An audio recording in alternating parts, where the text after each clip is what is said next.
How to make a group chat on Snapchat. All you have to do is to log into your Snapchat account and go to your chat box.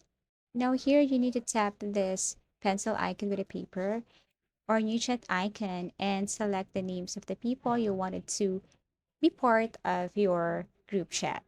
Let's just say I wanted to add Jamie Tate and Maddie, and also I wanted to include Caitlin, Summer, Tom.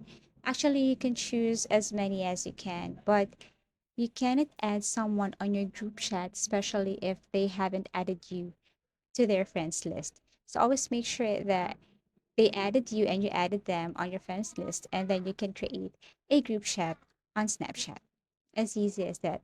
Now click chat with group, and you can now start the conversation by saying hey, and it's up to the group members to reply to this message.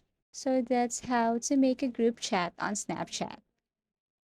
Thank you for watching.